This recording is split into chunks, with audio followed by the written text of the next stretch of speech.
Hello, this is Kyle, Rambling in a Closet podcast. Thank you for listening. I've been spending more time on the social media, mostly X. I think it's just the right amount of time, probably erring on the side of too much. But it is fascinating. I think there is just as much damage as there is benefit, maybe, because there is genuinely a lot of good news out there, and it's cool because you get access to all sides of it. So if the news can be described as partisan or biased, well, there's the other side right there, like literally on the same page. But there's also a bunch of, classic things that make social media bad, like brain rot and sexism and racism and, hatred. There's definitely, it seems like there's more negative than positive, but that's because, and it's been shown, that negative posts, I guess, or posts that get a negative reaction are more popular. They generate more, reactions. So I spend a lot of time on there, and I'm seeing a lot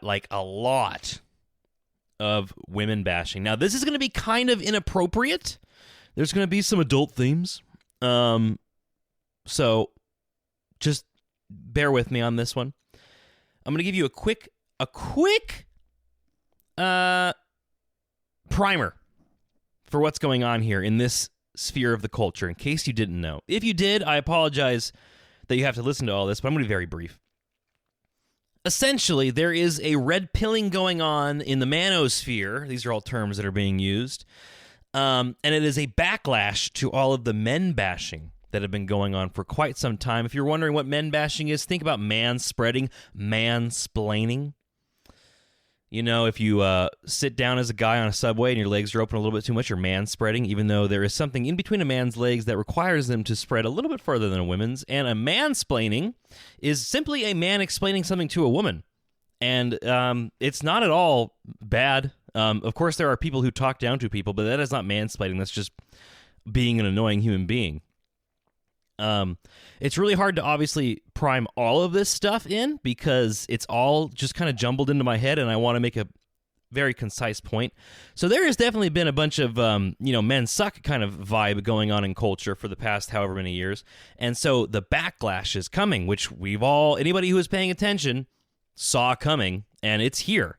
And a lot of it is coming from OnlyFans and the involuntary celibate culture of men, which is that they're having a hard time talking to women because of how much women are skeptical towards men, because of all the men bashing, and because of feminism. Oh my gosh, I realize how huge this topic is as I'm bringing it up and how hard it is just to briefly tap on everything. So, you know what, how about this? Have you heard of OnlyFans? So OnlyFans is like prostitution, but on the internet. So a girl does stuff in front of a camera. I guess guys can do it too, but mostly girls do stuff that are sexual in nature in front of a camera, and very not great. Not so men who are not in great positions are paying money to have this and see this, which is really bizarre because porn is free. So I'm not sure why, but there is a attachment aspect to this, and it's really sad and depressing, but it exists. And there's this overall vibe that women sleep around too much, and they're very promiscuous, and they shatter relationships. They cause 70% of the divorce, as 70% of the divorce rate is initiated by women. And there's this overall vibe that women are toxic and that they are destroying the culture, that men just want to find the love of their life and have kids, and women are, have been corrupted by feminism, modern day feminism. And so they're just going around and sleeping with everybody, and they don't care. And it's really, and I'm really not doing it justice. I mean, it really is unfortunate what's going on right now. And if you ever heard of the Whatever podcast, go watch any sort of clip from the Whatever podcast, and you get a brief introduction into the women bashing that's going on right now. And the Whatever podcast, by the way, is interesting. It has its place, but it definitely is not a very good place to get to what's going on in the culture. Two questions I have for men bashers and women bashers. To the women bashers, who are saying that women are a bunch of promiscuous prostitutes who are trashing modern culture and aren't traditional anymore. To all of the men who are saying that women sleep around too much and don't respect traditional values, are you an angel? Did you wait until marriage to have sex? Do you watch porn? Are you perfect? Do you do all of the things that you are asking women to do, i.e. not sleep around and save themselves before marriage and be traditional? Is this true? I'm genuinely curious because I get the vibe, mostly from, growing up and having male friends, that the amount of men who, A, save themselves for marriage and B, are traditional men are probably just as numerous as the women, if not worse off. And then to all of the men bashers that are out there, have you ever been told that your problems are second? Have you ever been told to calm down and relax? Have you ever been told that you don't matter? And have you ever worked your hands to the bone in a job that pays you just as much as a secretarial position? Now, I'm not justifying anything. I am not actually trying to be empathetic or sympathetic or pity or say something is okay. I'm not trying to justify anything or anyone or what I'm trying to do. What I really hope to do, and what probably in this situation, it's way too big of a task for one man and 30 minutes and a microphone and rambling. If I would actually want to do this justice, I would need probably a 90-minute documentary style with notes, actual research, actual citations, actual scripts, and, production value, instead of just audio. A lot more work would need done, but there is a central theme that I want to get to really shortly in this brief time that we share together, you and me, and that is that we really shouldn't be blaming anything on any one set of people, because that is inherently for instance, the reason why racism tends to be bad is that you look at someone and just based on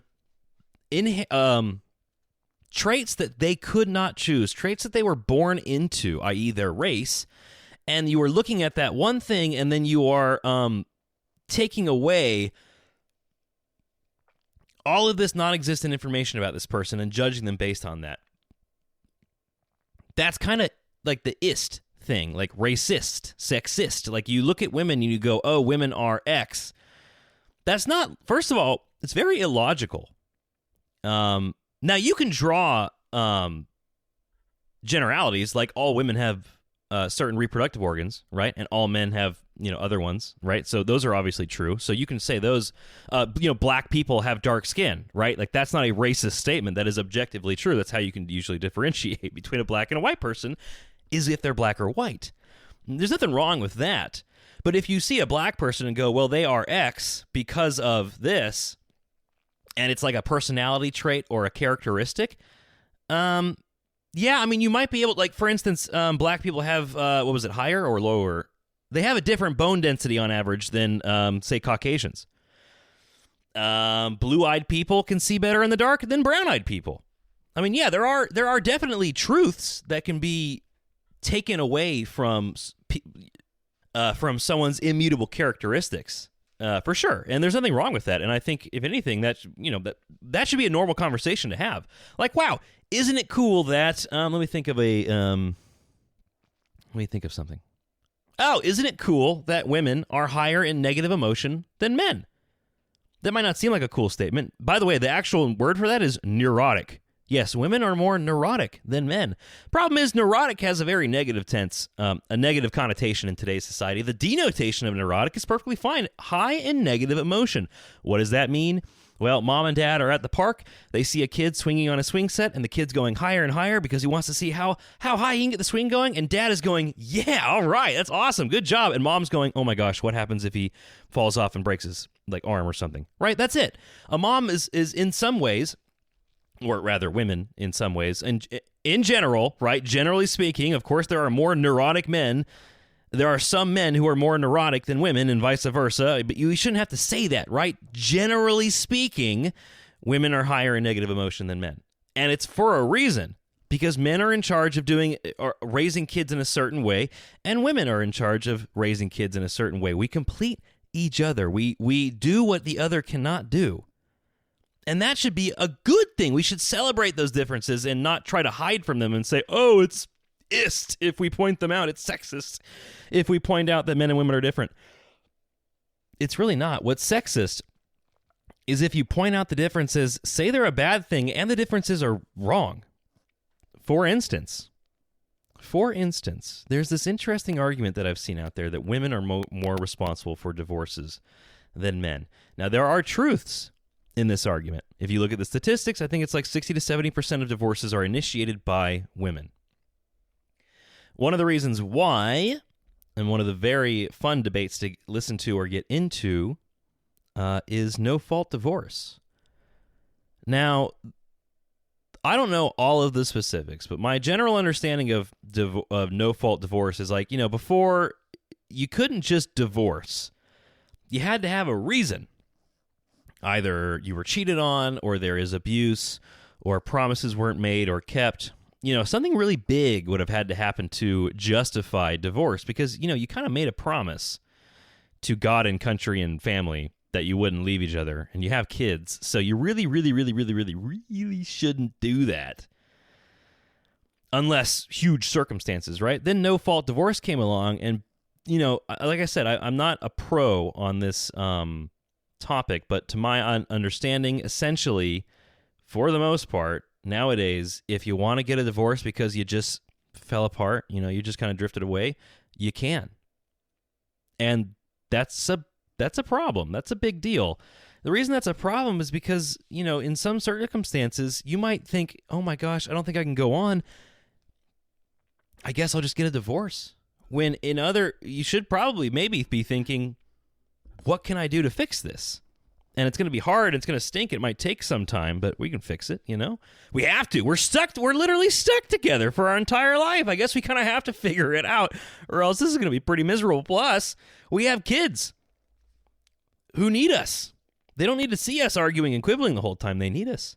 Anyways, I could go on this whole divorce thing. I obviously have my opinions, and I think I've talked about them in previous episodes. But the reason I brought this up is that there is this idea that more women than men initiate the divorces. Now, what does this mean? Well, this means that women are less traditional and less loyal than men, and I actually don't believe that. I don't. Listen, this might be controversial, but it's not exactly a new belief. I do, in my personal opinion, and based on some things that I know, I do believe that for the most part, men are leaders. And I think they should take that role in all aspects of their life, even in their own friendships and especially in their relationships. Let me give you a quick example. Men, do you ever find it kind of frustrating that it seems like your wife never really knows what she wants to eat until she does? You say, hey, sweetheart, what do you want for dinner? And she goes, I don't know. And you go, well, how about salmon? And she goes, no. And you go, well, why didn't you? Okay, what about chicken? And she goes, no.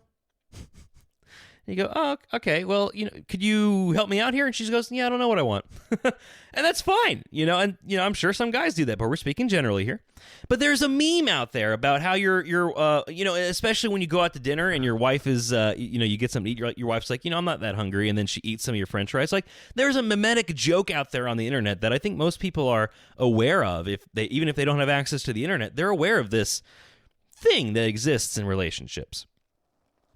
Now, here is an example of how men can take a leadership role in that situation. Is instead of just saying, honey, where would you like to eat? You could pick a few options beforehand and say, hey, sweetheart, I was thinking about going to X, Y, or Z. What do you think? And she goes, oh, you know what? I really don't like Z. And you go, oh, okay, well, how about X? And she goes, oh, that's a great idea.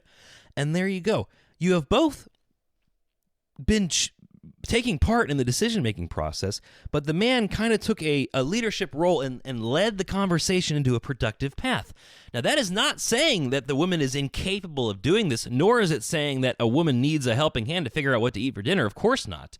But what it is saying is that by men taking their role as leaders, it probably makes the relationship a little bit better. Now you might disagree with that. You might think it's very chauvinistic and traditional and religious and oh my gosh, Kyle, how could you be saying that? But I assure you that's not the case, and it's coming from a very caring and empathetic part of my soul. And my wife and I have talked about this a bunch of times, and we've kind of come to a general agreement about this sort of thing. But whatever. You don't want to say that's true? Fine, but let's go to the side of the manosphere. Let's take a dive into the red-pilled side of the internet, where men are like, yeah, men should be leaders, and women should, XYZ, and men should XYZ, and yada, yada, yada. Well, that's okay. But what I've found interesting is this same sect of men who believe that men are leaders and should be in a more traditional role are blaming their problem on women. Now, and they're blaming the problems in culture on women. They're blaming the divorce rates on women. They're blaming the childhood, the single mother, single parent childhood epidemic on women. And I find that kind of interesting because I don't know if you know exactly how a leader works, but leaders tend to take responsibility for every failure that goes on. A captain, if the ship is sinking, the captain stays with the ship. Out of a bunch of other reasons, I'm sure, but among which is it's his fault it's sinking. He takes responsibility for it.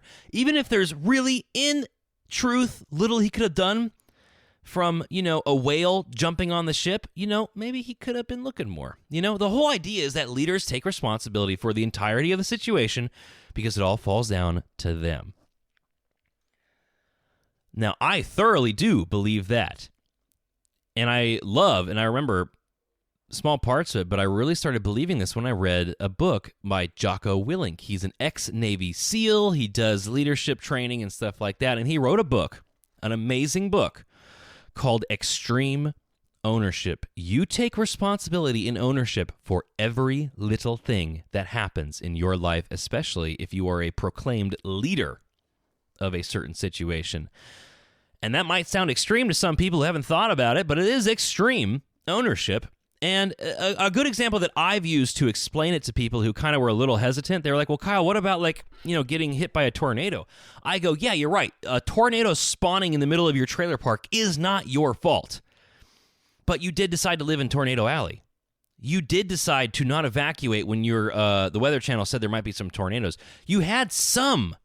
Now, obviously, if you are struck by lightning that just appeared out of nowhere, with no warning, you're right. That's kind of hard to take ownership for that. But that's a pretty rare situation. If you're out in the middle of a golf course playing golf in the middle of a thunderstorm, it's not your fault that the lightning struck, but it is your fault that you were in the situation to get struck by lightning. There are, of course, always exceptions to the rule, but for the most part, I think it is easy to agree that we should take responsibility for everything in our lives. To do so, or to not do so, would be to kind of give up your sense of free will, don't you think? If everything is somebody else's problem, then you have no autonomy. You have no authorship of your path or of your future. You have no direction. You don't have a steering wheel. You're just along for the ride. And so I find it really funny that a large aspect of this women bashing online are done by people who, A, proclaim that men should be leaders, but also, B, say that it's women's fault. That's shocking and not logical. And what's funny is I don't want to do this too much because this is how people go crazy, but I've commented on some of these women bashing posts, and with kind of the things I'm saying right now is, hey, if you guys believe men should be leaders, shouldn't you be taking responsibility for the situation, yada, yada, yada, and people will go, oh, simp, you're a simp. Simp, by the way, in case you don't know, is a simpleton. Essentially, it is a man who gives in to a woman in every way. It's like a man who bows down to women and goes, oh, won't you love me? And, it's just a guy who just sucks up to women in the most really pathetic of ways. And I'm not that at all. You should talk to my wife. She would agree with that sentiment. Gosh, just talk to her about how Valentine's Day went. Sorry, babe. But I respect women. We all need to, first of all, we all need to respect each other just in general. And this idea that it's all women's fault, that women are the ones getting in all the divorces because they're so promiscuous and because they just want to have fun and because they're so injected with modern feminism. Well, listen, don't get me wrong. There are certainly women who are deserving of this sort of criticism. Of course there are, but there are also men who do the same thing, and we should be thinking about that. Again, these guys who expect women to be virgins until their marriage. Hey, by the way, that is an admirable thing to do. It is a bar that we should absolutely set in society. Your body is a temple, and you should respect it and cherish it and save it for someone who's willing to do the same. However, we were raised in a society and in a culture where those things are not necessarily taught. In fact, it's taught that you should do the opposite. I think one of the most, and I'm going to digress a little bit. I'll get to the men bashing. Don't worry, I still have 10 minutes here. I'll get to the men bashing here soon. But we grow up in a culture where they're like, and I remember talking to people like this where I'm like, yeah, maybe you should save yourself until marriage. And they go, yeah, but don't you want to experience things?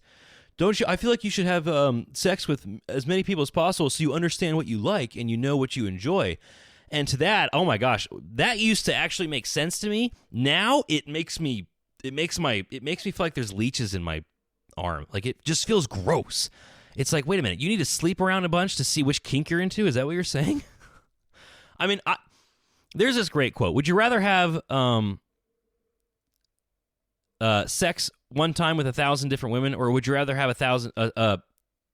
Would you rather have unlimited sex with the same women, or with one woman?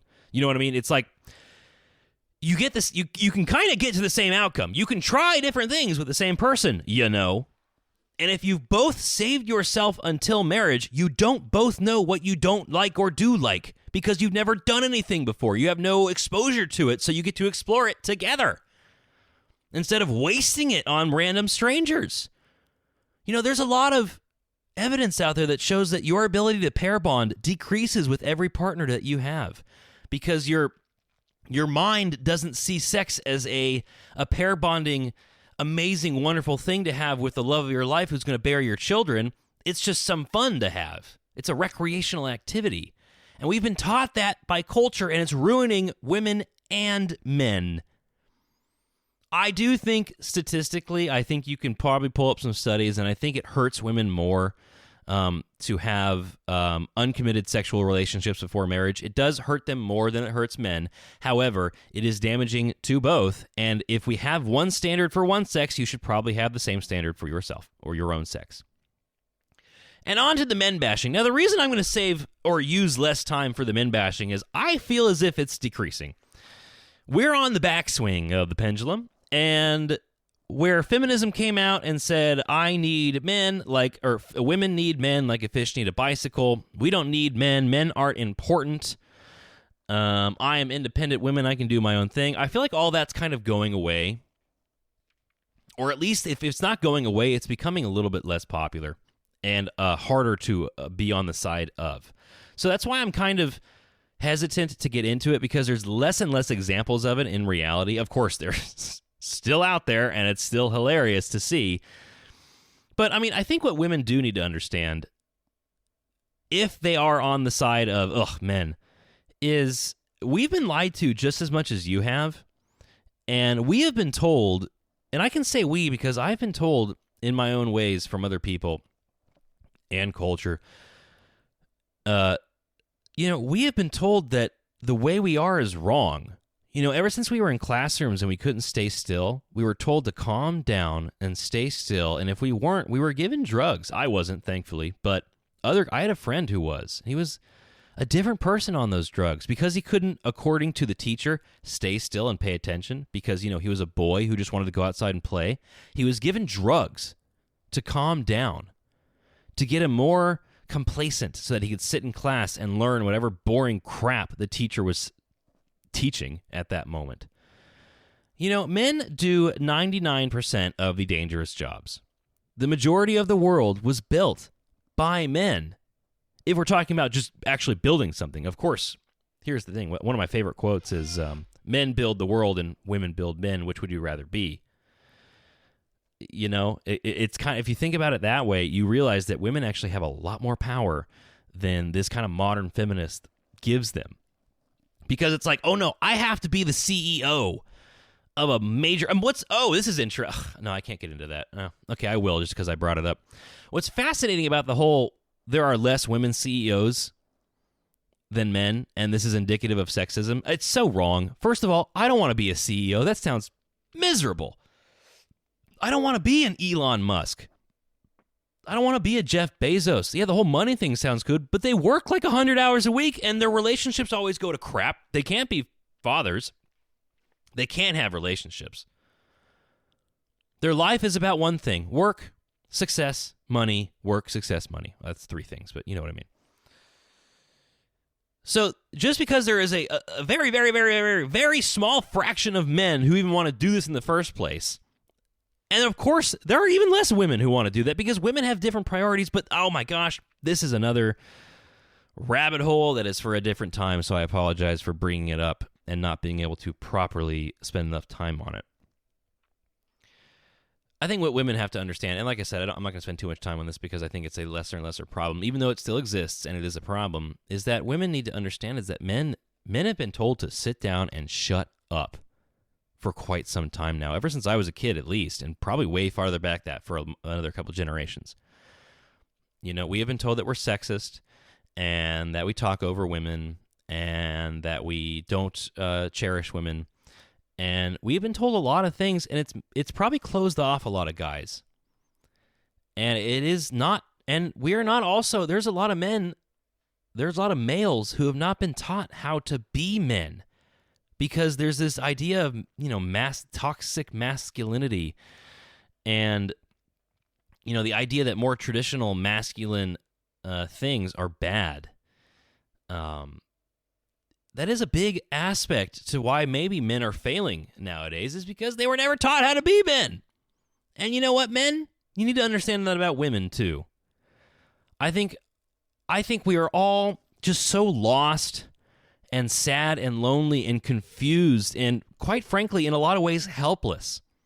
And to just be looking at each other and blaming all of the problems on each other is really the worst thing you could do. And it's really, you know, it's kind of pathetic in its own right. You want to be on Twitter, on X, saying, oh, women are all sluts. You know, you want to be that kind of, is that the guy you want to be? Really? You want to be the woman on Twitter going, men only want one thing and it's disgusting. You want to be that woman? Is this the kind of person you want to be? No, I don't think so. There's maybe some joy in that, but I think it's all very shallow and it's destructive. And it really makes me sad, too, when I'm thinking about it. I think about all the hatred that's going on. And, of course, it's, you know, exaggerated on social media, but I see it in real life, too. You know, I talk to people, and these things come out. And it really is a bummer. We can't be doing this. We can't be blaming these things on each other. If anything, we should be blaming it on the cultural leaders.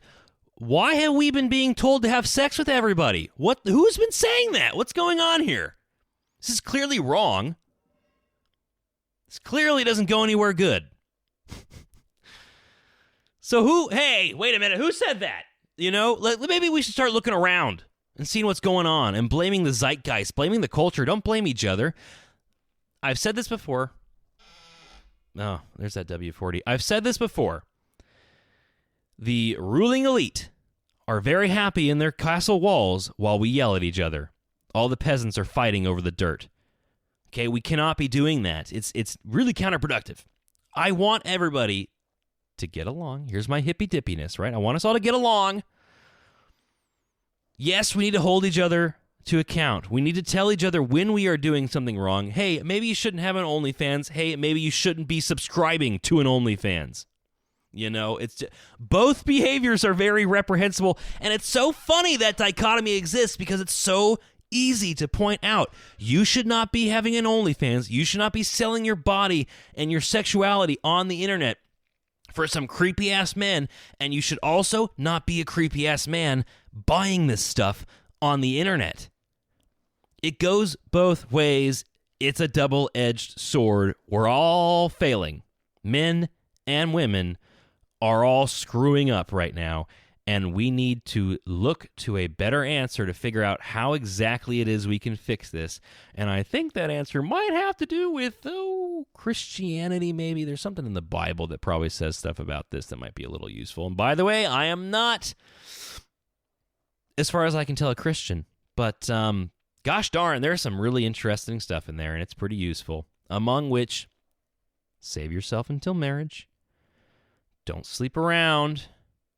Respect yourself and your fellow neighbor. Stuff like that. It's pretty useful. There's so many branches that I opened up that have no end. And I do apologize about that because I don't like it when other people do that on podcasts where they kind of just bring stuff up and don't conclude to it, because really you could go on for quite some time on this whole problem. But I think the general theme that I'm trying to get to is this. We need to stop people bashing. Stop blaming each other on everything. Hold each other responsible for their actions and then forgive them and teach each other how to move on and be better people. And so we can all be better people and we can have a better world. And that's all I got for you for now. So we'll see how it goes. I have an X. I have a Twitter account. It's Rambling in a Closet or at Real Kyle Dunning. That's my name. Please, I would like to hear from you. I'm genuinely curious what you think about all this. Maybe I said something that's just completely ridiculous, and I don't know it. I need to be checked somehow. It's just me. It's just me in this microphone. No one else is telling me how good or bad I am, so I'm, worries me sometimes. This is Kyle, Rambling in a Closet podcast. Thank you for listening. We'll see you next time.